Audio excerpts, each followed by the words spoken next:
हितेंद्र ठाकूरांनी आता हुशार राहायला पाहिजे आणि त्यांनी योग्य दिशेने त्यांच्या लोकांना विश्वासात घेऊन काम केलं पाहिजे. भाजप घराघरामध्ये भांडणं लावते. हितेंद्र ठाकूर आणि राजीव पाटील हे समीकरण पाहायला मिळतं. भारतीय जनता पार्टीने आता एका भावाला वेगळं केलेलं आहे. नाही, भाजपचा मूळच उद्देश आहे की त्यांना विरोधी म्हणून कोणी नको. विकास आघाडीचा प्रमुख चेहरा हार्दिक राऊत हे आता भारतीय जनता पार्टीमधून निवडणूक लढतात. एकीकडे त्यांचेच मामा या ठिकाणी महापौर आहेत. तर हे समीकरण काय आहे? पण आम्हाला एवढंच वाटते की ही सगळी लोक जी आहेत हे राजकारणी लोक आहेत. सामान्य मतदारांना ह्यांच्या राजकारणाशी काही पडलेलं नसते. मागे एका 15 दिवसापूर्वी अशी सुद्धा बातमी आली होती की स्वतःच्या मुलाला तिकीट देण्यासाठी शिंदे गटामध्ये पूर्णचे पूर्ण भव्य विलिनीकरण करतायत. निवडणुकीच्या अवघ्या 3 दिवसा अगोदर राजीव पाटील निलेश चौधरी यांना भेटायला गेले आणि त्या ठिकाणी त्यांनी असं सांगितलं की धनंजय गावडे यांना उलट पाडा. त्यांच्या लेवलला ते जे राजकारण करतात हे घाणेरडं राजकारण आहे.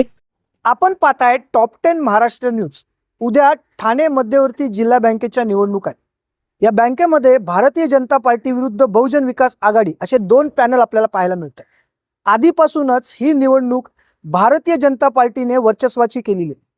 आता ही निवडणूक नेमकी कोण जिंकणार हा वादाचा विषय जरी असला तरी देखील भारतीय जनता पार्टी असं म्हणते की शिवसेना आमच्यासोबत आहे आणि बहुजन विकास आघाडी देखील असंच म्हणते की शिवसेना आमच्यासोबत. नेमकं महाराष्ट्रात चाललंय काय जाणून घेऊया. आपल्यासोबत या विषयाशी चर्चा करण्यासाठी या ठिकाणचा एक युवा समाजसेवक म्हणून ओळखले जाणारे लाल बावट्याचे शेरू वाघ आहेत. शेरूजी, टॉप 10 महाराष्ट्र न्यूज चॅनलमध्ये तुमचं स्वागत. धन्यवाद. आज जे काय महाराष्ट्रामध्ये चित्र चाललेलं आहे, एका पक्षात निवडून यायचं, ज्यांच्या विरोधात आपण निवडणूक जिंकायची त्यांच्याच जोडीला जायचं, या सगळ्या गोष्टींकडे एक युवक म्हणून तुम्ही कशा प्रकारे पाहताय? नाही, हे अतिशय घाणेरडं आणि गलिच्छ राजकारण चालू आहे.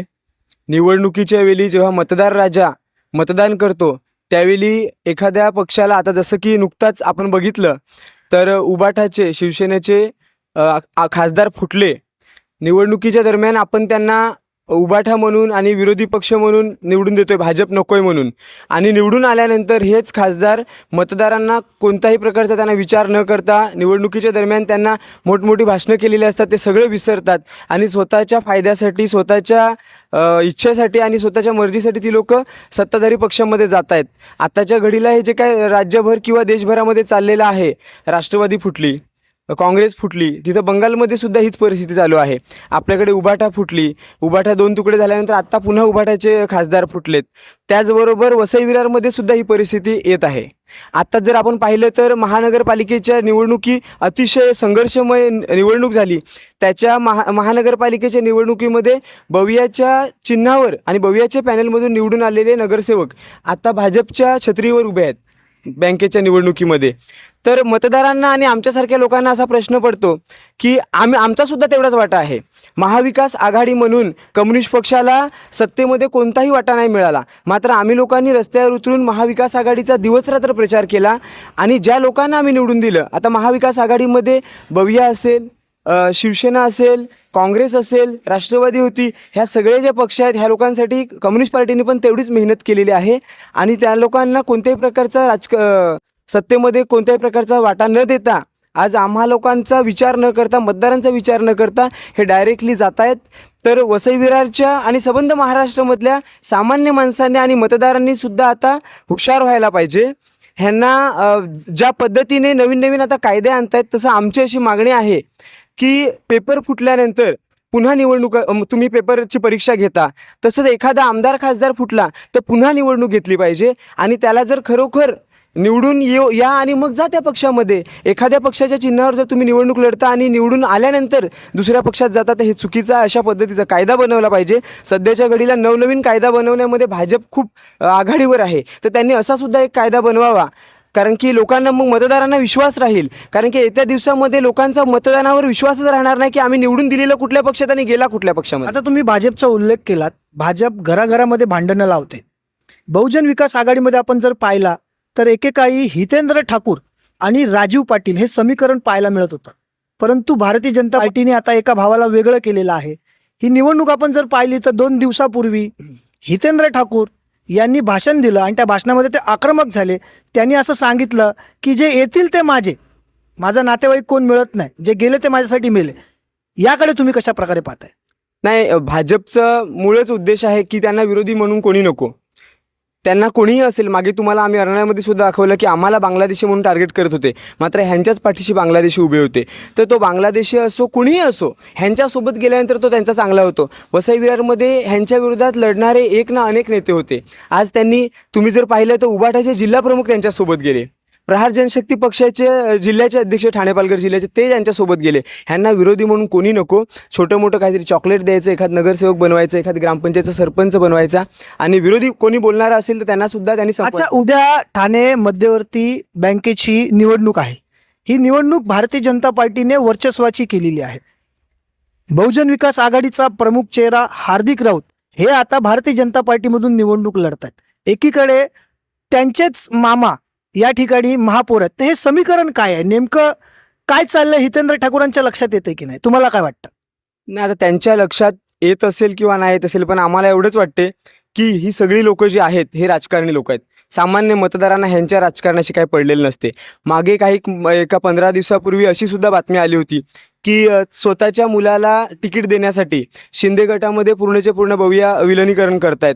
तर ही लोक कुठल्या घडीला काय करतील? मागे बहुजन विकास आघाडी सुद्धा भाजपच्या सोबत होती. नाही, पण हितेंद्र ठाकूरांनी असा विचार केला असेल की कदाचित एका भावाला फोडून जर पक्ष संपवायचा असेल तर तो पक्ष जर का शिवसेनेमध्ये विलीन करून एक नव्याने जर राजकारण सुरू केलं तर त्यात गैर काय?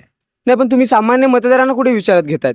तुम्ही तुमचा पक्ष टिकवण्यासाठी, तुम्ही तुमचं कुटुंब टिकवण्यासाठी, तुम्ही तुमची घराणेशाही टिकवण्यासाठी लोकांना पण विश्वासात घेतलं पाहिजे ना. निवडणुकीच्या दरम्यान जी लोक एका बूथवरून भांडतायत, एका खुर्चीवरून भांडतायत, त्या लोकांचा तुम्ही कुठे विचारात घेतात? मग ती कोणताही पक्ष असू द्या. म्हणजे ही लोक फक्त मताचं राजकारण करतात, मात्र कम्युनिस्ट पार्टी पोटाचं राजकारण करते. क्षितिज ठाकूर कदाचित आमदार झाले असते, परंतु भारतीय जनता पार्टीने ग्रीन कार्ड खेळला आणि भारतीय जनता पार्टीने सहज राजू पाटील यांच्या दरबारी केली आणि दुसऱ्या दिवशी बातमी अशी आली की ती तिकीट रवी फाटक यांना मिळाली. नाही, ते फोडायचंच राजकारण करतायत ना. त्यांचं आतमधलं काय शिजलं असेल ना, काय पिकलं असेल माहीत नाही, पण एक चहा पिण्याच्या निमित्ताने जरी गेले तरी लोकांमध्ये एक संभ्रम निर्माण होतो ना. एक राजकीय चर्चा अशी आहे की उद्या निवडणूक आहे. या निवडणुकीच्या नंतर एक मोठं राजकीय वातावरण या ठिकाणी पाहायला मिळेल. बघतील की काय नेमकी राजकारण करतायत ते. नाही, हितेंद्र ठाकूरांनी आता हुशार राहिलं पाहिजे आणि त्यांनी योग्य दिशेने त्यांच्या लोकांना विश्वासात घेऊन काम केलं पाहिजे. कारण की आता वसई विरारमध्ये भाजपच्या विरोधात जर कोणी असेल तर लोक विरोधी पक्ष म्हणून भव्याकडे बघतायत. तर त्यांनी गाफील राहता कामा नये. एक चांगले राजकीय म्हणून तुमची ओळख आहे, तुम्ही आक्रमक नेते म्हणून देखील तुमची ओळख आहे, एक स्पष्ट वक्ता म्हणून देखील तुमची ओळख आहे. राजीव यशवंत पाटील यांच्याबद्दल काय सांगाल? यांची भूमिका कळते का तुम्हाला? नाही, आता बरेच दिवस झाले आमदारकीच्या निवडणुकीच्या आधीपासून जातो येतो, परंतु अजूनपर्यंत स्पष्ट काही झालेलं नाहीत. पण त्यांचं व्यक्तिगत स्वतंत्र आहे, कुठल्या पक्षात राहायचं, काय करायचं. मात्र जनता सुद्धा त्या पद्धतीने निवडणुकीमध्ये त्यांना त्याच्या पद्धतीने उत्तरं दिली जातील. वसई विरार महानगरपालिकेच्या निवडणुकीमध्ये एक गोष्ट समोर आली होती. निवडणुकीच्या अवघ्या 3 दिवसा अगोदर राजीव पाटील निलेश चौधरी यांना भेटायला गेले आणि त्या ठिकाणी त्यांनी असं सांगितलं की धनंजय गावडे यांना उलट पाडा. आणि हे तेच धनंजय गावडे बहुजन विकास आघाडीचे उमेदवार देखील होते आणि पडले पण. ते बरोबर आहे की आता त्यांनी त्यांच्या लेवलला ते जे राजकारण करतात हे घाणेरडं राजकारण आहे. पण लोक सुद्धा त्यांच्यासोबत ज्या पद्धतीने आहेत, लोकांना हे सगळं एवढं घाणेरडं राजकारण समजत नाही आणि त्यांना पटत सुद्धा नाही. पण ही लोक करतात त्या पद्धतीने. ज्या वेळेला भाऊ निवडून आले, भाऊ महापौर झाले, तेव्हा त्यांनी आनंद व्यक्त केला. नाही, शेवटी भाऊ आहे ना शेवटी. मग कोणाचा भाव, कौन किसका भाई है, कौन किसका मामा है, कौन किसका चाचा है, समझ में नहीं आ रहा है. अपनी कुर्सी के लिए सब अपना मजबूत बैठते हैं बस. सिर्फ खुर्ची का राजनीति. फक्त कुर्स्या गरम करण्याचं राजकारण चालू आहे. ज्याला त्याला कुर्सी मिळाली तो ज्याच्या त्याच्या कुर्सीसाठी राजकारण करतोय. जनतेचं आणि बाकी कोणाला काही पडलेलं नाही मिळत. ठाणे मध्यवर्ती जिल्हा बँकेमध्ये वर्चस्व कोणाचं असू शकतो? कारण अनेक वर्ष बहुजन विकास आघाडी ठाणे जिल्हा बँकेचं वर्चस्व सांभाळते. तर हे वर्चस्व पुन्हा त्यांच्याकडे राहील की भाजप एका रात्रीत चित्र बदलेल? भाजपकडे पैसा आहे, त्यांच्याकडे बाकीच्या सगळ्या गोष्टी आहेत. पण आत्ताच्या घडीला जर आपण वसई विरारचं कौल पाहिलं तर असं वाटतं की बहुजन विकास आघाडी येऊ शकते.